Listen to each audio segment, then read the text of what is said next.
نجدد التحيه لحضراتكم. وطبعا بنقول احنا مهتمين جدا بالسياحه الداخليه والسياحه الخاصه بينا. ليه؟ لان احنا طبعا بنمتلك اثار كثيره جدا من العالم، كمان بنمتلك الجو المناسب، بنمتلك الكرم والضيافه وحسن الضيافه. عندنا كمان قادمين على العالم عالمين، والمؤتمر ده او المهرجان ده بنقول بيجذب جميع السواح من جميع انحاء العالم سواء عرب او اجانب.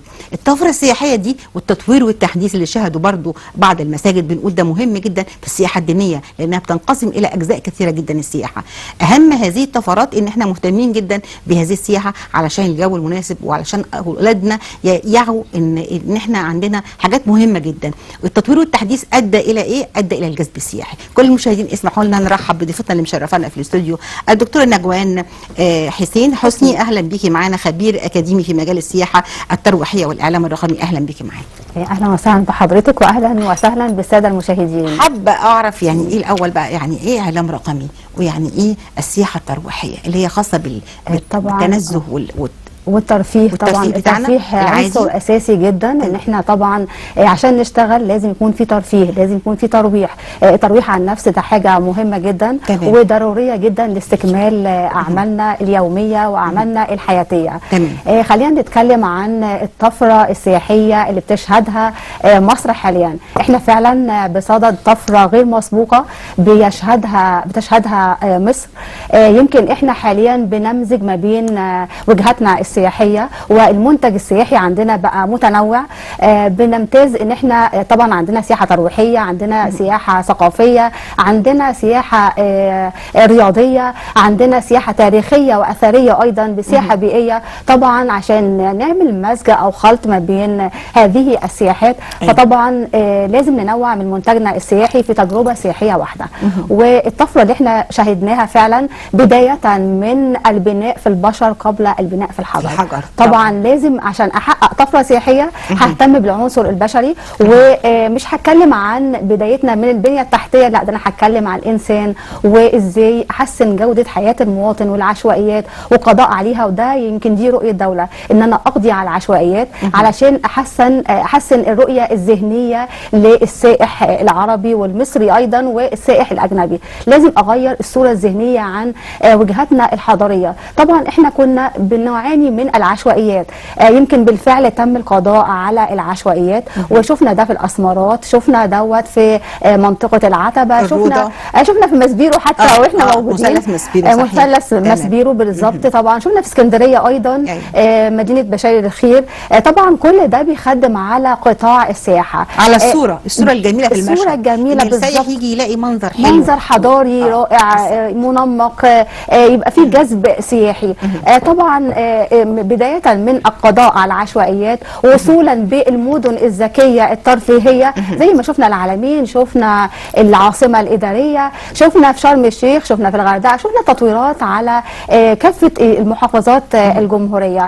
شفنا المتحف الكبير والتطوير اللي فيه هنتكلم عليه اكيد. ده يعني نتكلم عنه طبعا لأنه في اكبر نسبة اثر في العالم. طبعا ده متحف القرن. وعندنا المتحف القومي للحضارة. احنا عندنا فعلا، ولو هنتكلم عندنا العتبة، عندنا القاهرة الخديوية. العتبة فيها ايه؟ يعني العتبة يعني احنا علاقتنا بالعتبة مختلفة شوية طبعا. يعني بنشوف ان الازدحام والضوضاء الصوتي بنشوف حاجات والعشوائيات يعني واللافتات الاعلانات. لا احنا حاليا احنا لدينا دولة لها رؤية وعندها وعي بقيمة السياحة وقيمة المنتج السياحي، ازاي احسن من منتجي السياحي وازاي اعرضه. هنتكلم عن منطقة العتبة. انا حابة بس نتكلم كمان عن الشباب والطلبة والطالبات، ونقول ان هم يعني بيقعدوا وقت كتير قوي على النت وعلى مواقع التواصل الاجتماعي. حابه انهم يبقى عندهم وعي سياحي، بمعنى ايه؟ لما بيلاقوا صوره حلوه، صوره مشرفه حضاريه، يشيروها ونعمل اعلان لبلدنا في كل انحاء العالم عن طريق شبابنا، لان الشباب قد ايه ذكي. فرايك ايه في يعني نبدا ازاي مع اطفالنا الصغار وبعدين الشباب مرحله الجامعه،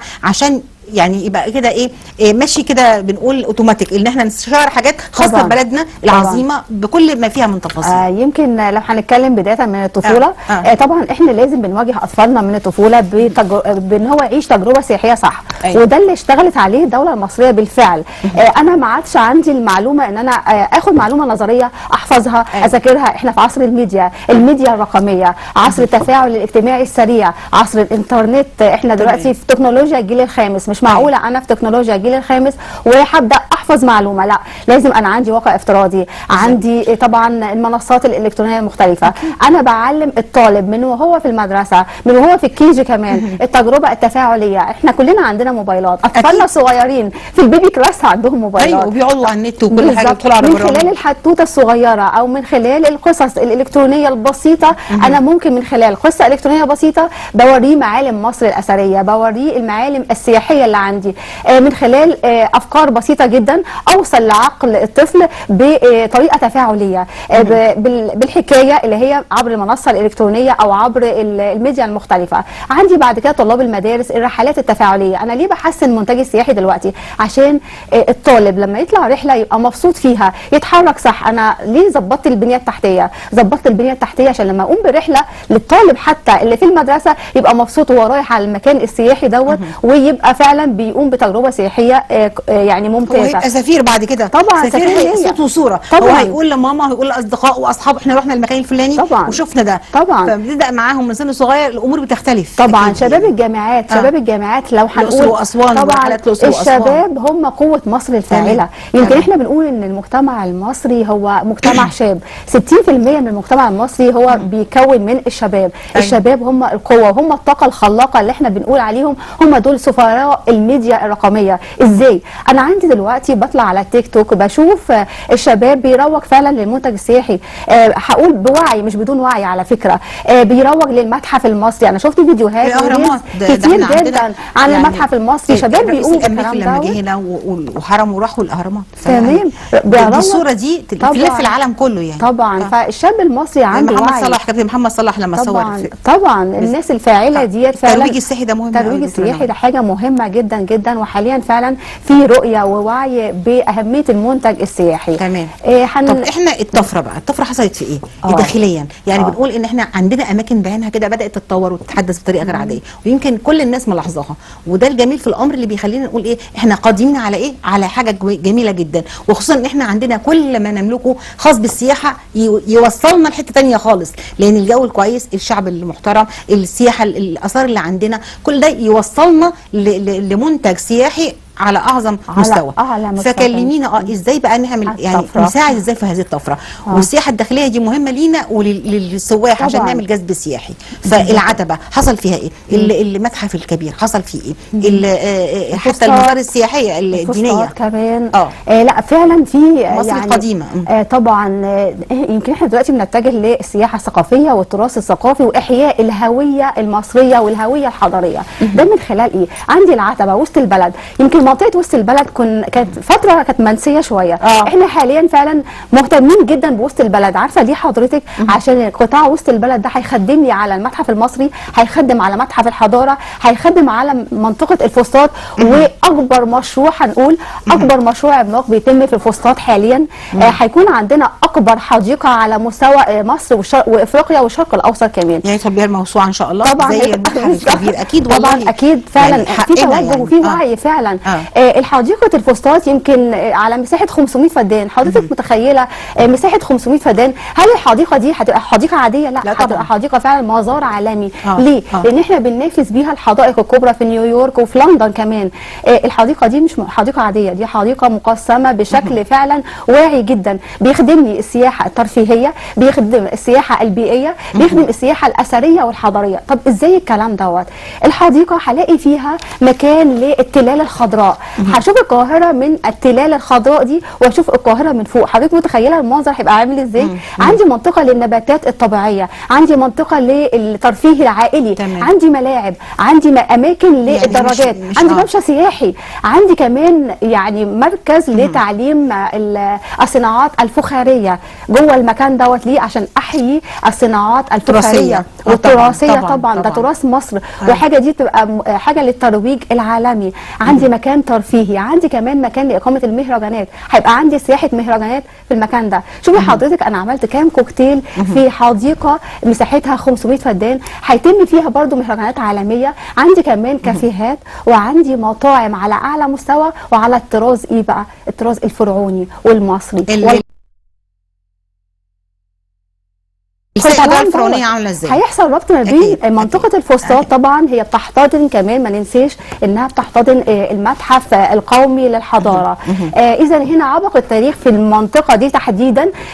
نخلي بالنا كمان ان يمكن منطقه الفسطاط كمان قريبه من مجمع الاديان. مجمع الاديان ده اللي هو فيه الكنيسه المعلقه، في كنيسه ماري جرجس، في الكنيسه، في كنيسه،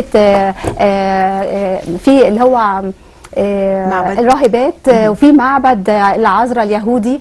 اذا المكان ده بيبقى مؤشر، هو اسمه مجمع ديانات يعني. طبعا التسامح الديني، ومصر هنا بتدي اشاره للعالم ان مصر فعلا مكان ومحط انظار العالم للتسامح الديني. ده هيجذب السائح، هيروح متحف الحضاره، هيبقى سهل جدا ان هو يتنقل للفسطاط. في ممشى سياحي للسائح. طبعا انا بعمل تجربه سياحيه كامله متكامله، من سياحه ترفيهيه، سياحه بيئيه، السياحه الخضراء. هل المساحه الخضراء اللي هي 500 فدان دي هتخدمني على ايه؟ على السياحه الخضراء. وده طبعا توجه الدوله، طبعا الحفاظ على البيئه، وكمان التشجير والتخدير ده بيريح العين جدا. طبعا والتغير المناخي اللي احنا فيه، فاحنا فعلا محتاجين الكلام ده. طب تعالوا نشوف منطقه العتبه. منطقه العتبه حيث التراث الشعبي الاصيل والفن الاصيل، فيها مسرح القومي.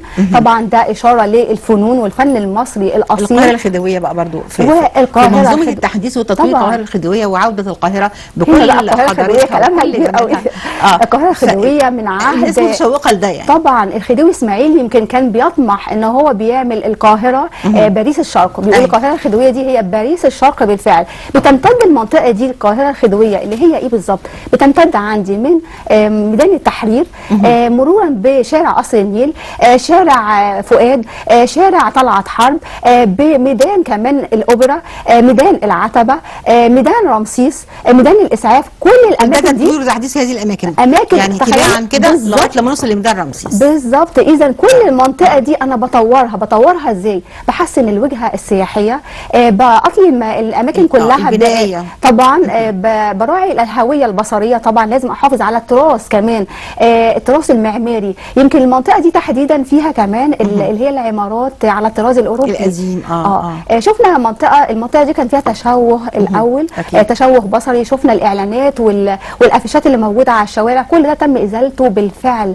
تم القضاء على اي عشوائيات. كمان المرور وتحسين جوده المرور، وان انا ابدا اتنقل. لسه بقول لك انه يعني ان وسط البلد معروف بالازدحام. واعتقد يعني السائح برضو جاي، تخيلوا ان هو مشتاق للازدحام ده، وعايز المكان ده، وعايز الناس دي. عايز تجربه سياحيه مريحه وممتعه في نفس الوقت. بس انا عشان ننظمه شويه بس. طبعا انا عشان امتعه لازم طبعا اقضي على الازدحام. قضينا عليه ازاي؟ حضرتك احنا فعلا نقلنا الوزارات للعاصمه الاداريه. ليه؟ عشان نعمل حاله من السيوله المروريه، وعشان نقوم بتجربه سياحيه. واكثرنا من الجراجات طبعا في البلد بقى، في اكتر من جراج بالظبط. ليه؟ علشان برضه الرؤيه البصريه. انا بحسن صوره مصر الذهنيه. النهارده في تخطيط عمراني صح، في تخطيط سياحي صح، ان انا اروج للمنتج السياحي بتاعتي بكفاءه عاليه طبعا. فده يعني ده شق كان مهم جدا ان انا اقوم بيه. منطقه الفسطاط اللي انا غيرتها دي علشان طبعا اخدم على كل قطاع السياحه. النهارده فعلا في استراتيجيه لعمل كوكتيل سياحي متناغم، بحيث ان انا اقول للعالم ان مصر فعلا قادره على انها تمزج جميع انواع المنتج السياحي، من سياحه ترفيهيه، بيئيه، تراثيه. لا، مصر فعلا هتبقى في حته ثانيه خالص. وخلينا نقول من الخبر كمان بتاع الطلبه والفنادق والفندقه، احنا فعلا الخبر الاوائل في توجه للحرف اليدويه. بالظبط، في توجه للحرف اليدويه. ويمكن عاوزين نشير لحاجه مهمه جدا. عندنا حاليا في مدرسه اللي هي ايجيبت جولد لصناعه الذهب. حضرتك متخيله ان انا كمان حتى صناعه الذهب هبقى منتجي هيروج عالميا. المدرسه دي موجوده في المنطقه الصناعيه في العبور علشان صناعه الذهب. احنا طبعا مصر زاخره بالافكار والابتكار. وعندنا كمان مدارس الفخار في مدينه الفسطاط. اكبر مركز هيبقى لصناعه الفخار في مدينه الفسطاط. ليه؟ عشان المنطقه دي تحديدا كان فيها صناعه فعلا للفخار. كل الهويه زي ما احنا شايفين كده. ده ايه بقى؟ ده التطور ده التطور اللي بيتم في القاهره الخديويه بالظبط. فالموضوع شوفي حضرتك عظمه المكان، والمكان قد كده بقى رائع جدا. حضرتك شايفه الاناره، حتى الاناره الليليه رائعه. هنا الاهرامات، هنا الاقصر واسوان تقريبا، او الاقصر واسوان تمام، والاقصر واسوان واللي حاصل فيها واحياء المتاحف القديمه والاثريه، كل ده بيخدم على قطاعات عديده جدا في المنتج السياحي. فطبعا كل ده احنا بنقول احنا فعلا في حته ثانيه خالص، في طفره وفي قفزه نوعيه غير مسبوقه في قطاع السياحه. بنحيي القياده السياسيه طبعا عليها، لان في طبعا يعني في رؤيه حاليا. الفتره الاخيره انتشرت الافراح في الاماكن السياحيه الجميله، يعني الاماكن بتاعتنا في القلعه انتشرت بعض الافراح، في الاهرامات على سفح الاهرامات كان في بعض الافراح، وده يقول لنا ان احنا بدانا يبقى عندنا وعي سياحي، ان احنا عندنا اماكن فعلا اثريه على ارقى مستوى من الجمال والابداع، وده بيساعد كمان شبابنا ان هم يتشبثوا بوطنيتهم قوي، لانه الاماكن دي عندنا احنا. تخيلوا الافراح اللي اتعملت في الفتره الاخيره في الاماكن دي ادت لرواج سياحي غير عادي طبعا، واسعارها كانت مناسبه جدا لكل الفئات. هل برضه تعليقك ايه طبعا الشباب على عمل الافراح في هذه الاماكن؟ حاجه طبعا جميله. ده توجه حديث للدوله المصريه طبعا. ليه؟ لان احنا بنواكب العصر. احنا دلوقتي في حاجه عصريه بنعملها. انا ما عادش كمان الفرح او مثلا حتى المهرجان او اي فعاليه او حتى مؤتمر انا مش هخليه في مكان مقفول، لا دلوقتي في انفتاح على الاخر، في انفتاح على العالم. يبقى انا بروج لمنتجي السياحي من خلال فعاليه، من خلال مؤتمر، من خلال ندوه، من خلال مهرجان، من خلال حتى الافراح. يمكن الفنانين كمان توجهوا للموضوع دوت في اشاره ان احنا فعلا عندنا القلعه تم تجديدها او تحديثها، عندي المتحف القومي للحضاره برضو اتعمل فيه فعاليات على فكره من مؤسسات حكوميه ومن جهات اخرى. في عندي عروض للازياء كمان، عروض الازياء ما ننساهاش، عروض الازياء الفرعوني والمصري، وكمان عروض ازياء عالميه تم عملها في الاقصر واسوان شفناها على فكره. فدي حاجه طبعا اشاره ان انا بستقطب العالم كله نحو السياحه الاثريه بتاعتي. فده توجه طبعا يعني اكيد توجه جميل جدا من الدوله المصريه ومن فنانينا العظام اللي هم بيروجوا للمنتج السياحي. شبابنا اللي بيشارك في التشيير في بعض المهرجانات ويشير صور مشرفه جدا لمصر، شبابنا ده محتاج توعيه ازاي وندوات ازاي عشان يشارك؟ وهل وزاره السياحه ليها دور في الموضوع؟ ان في اكيد بروتوكولات بتقام بالتعاون مع حضراتكم علشان نروج السياحه الداخليه وايضا سياحه عالميه؟ طبعا احنا بنقول ان الشباب هو سفيرنا في الخارج وسفيرنا في مصر، هو المحور الاساسي للترويج للسياحه المصريه وايضا لتحسين صوره مصر داخليا وخارجيا. فانا لازم اهتم بالشاب دوت ان انا ادمجه معايا في مجتمعي، ادمجه في المبادرات الحكوميه او الفعاليات القوميه. ما اسيبش الشاب انا دلوقتي هو عمال بيروج مثلا يعني هو بيروج على قده، هو لازم بطريقته. لا طبعا لازم بقى يدخل ندوات لازم يعني قبل الندوات وقبل ده ان انا ادربه على التسويق، ازاي انت تسوق لبلدك او لمنتجك السياحي، ازاي اسوق لده. طبعا لازم اعلمه يعني ايه تسويق، فن تسويق، فن الجرافيك، لازم اعلمه يعني ايه يكتب خبر. ده موجود عندكم دكتور نجوى؟ طبعا اكيد، وفي شباب ورياضه على فكره بيقوموا بالموضوع دوت. وزاره الشباب والرياضه معنيه بالشق ده تحديدا بتاهيل الشباب لسوق العمل. عندنا جهاز تنميه المشروعات طبعا الصغيره والمتوسطه ومتناهيه الصغر. كل ده انا بخدم على قطاع الشباب ليه؟ علشان اقدر حتى اخلي الشاب دوت يبقى يقدر يفتح مجال كمجال تسويقي ليه، او كاداره مشروع يقدر يدير مشروع من خلال السياحه. مجال السياحه مجال مطاطي وكبير جدا وواسع وبحوره كبيره جدا. طبعا ان انا لازم ندوات تثقيفيه من خلال مراكز الشباب اللي عندي، من خلال اشراكه في المنصات الالكترونيه المختلفه، وفي مبادرات كتيره جدا بتقوم بيها الدوله في قطاع السياحه. كمان احنا عندنا قطاع مهم قوي دكتوره نجوان، القطاع اللي هو البيوت الشباب. طبعا ده بيوت الشباب، ده حاجه يعني بنقول يعني بيحتوي شباب حضاريه صغيره يعني. طبعا احنا بيوت الشباب عندنا كمان نتبادل شبابنا مع شباب العالم كله في اماكن مختلفه طبعا، ونكون سفراء ليهم. فطبعا ده التبادل الثقافي ده طبعا والاحتكاك ونماذج للمحاكاه بنقدمها للشباب واقعيه طبعا. ده اكيد بينمي ثقافه ووعي الشباب ويبقى هو ده سفيري في الخارج. اكيد وزاره الخارجيه كمان ليها دور مهم جدا لانهم عندهم سفراء في جميع انحاء العالم. طبعا. الترويج السياحي مهم جدا جدا لجذب السواح من جميع انحاء العالم. طبعا. تكلمينا ايضا برضو عن التعاون اللي بيتم من وزاره الشباب والرياضه مع وزاره السياحه طبعا. ومع وزاره الخارجيه، طبعا. وازاي يبقوا كلهم في بوتقه واحده طبعا. يعملوا لصالح المشهد السياحي. اكيد طبعا الكل بيعمل في بوتقه واحده في مجال لتحسين الصوره الذهنيه لدى السائح، وايضا ان احنا كل بوتقات التعاون اللي بتتم ديت من خلال طبعا مؤتمرات خارجيه، من خلال نشر الوعي للشباب، من خلال عمل مبادرات عديده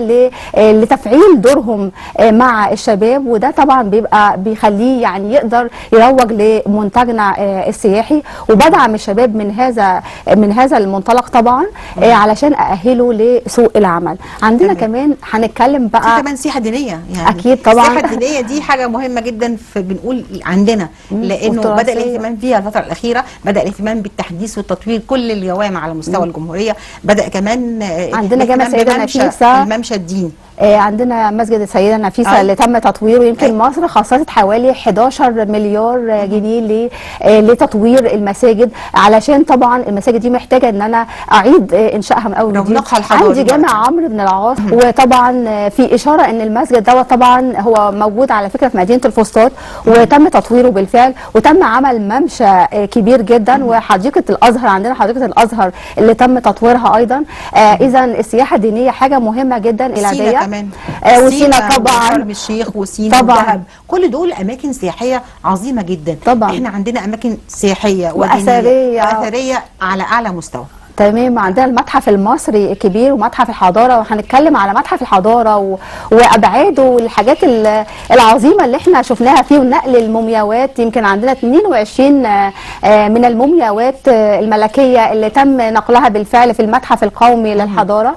ويمكن المتحف القومي للحضاره فيه كمان ساحه للمؤتمرات، وعندي مركز طبعا 6 مراكز و6 اماكن للمعارض الدائمه والمعارض مؤقته، عندي اماكن للمهرجانات طبعا. فطبعا كل دوت بيخلي يعني يجذب العالم للمتحف المصري اللي بيتكلم عن التاريخ المصري، ومن قبل التاريخ الى ان وصلنا للعصر الحديث، بيجمع من العصر ما قبل التاريخ الى العصر الحديث.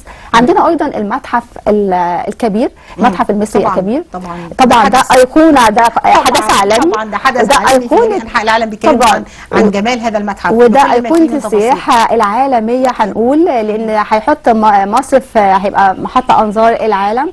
المتحف المصري الكبير يمكن احنا بنقول ان هو بيحتوي على 100,000 قطعه اثريه، ف100,000 قطعه اثريه اظن عدد كبير طبعا. عندي كنوز الملك توت عنخ امون حوالي 5398 قطعه اثريه للملك توت عنخ امون، والقناع الذهبي للملك توت عنخ امون. طبعا ده هيجذب أكيد يعني معظم السواح من جميع انحاء العالم. طبعا. دكتور نجوان حسني، خبير اكاديمي في مجال السياحه والترويج وايضا اعلام رقمي، اشكرك شكرا جزيلا، كنت معنا في الكاميرا بالناس. شكرا لحضرتك وشكرا للساده المشاهدين. الهدف من برنامجنا طبعا ترويج السياحه الداخليه والخارجيه، علشان السياحه هتجيب دخل كبير جدا لمصر، وعشان احنا فعلا نمتلك كل مقومات النجاح في السياحه. كل المشاهدين بنشكركم، على وعد بلقاء اخر، انتظرونا الاسبوع القادم.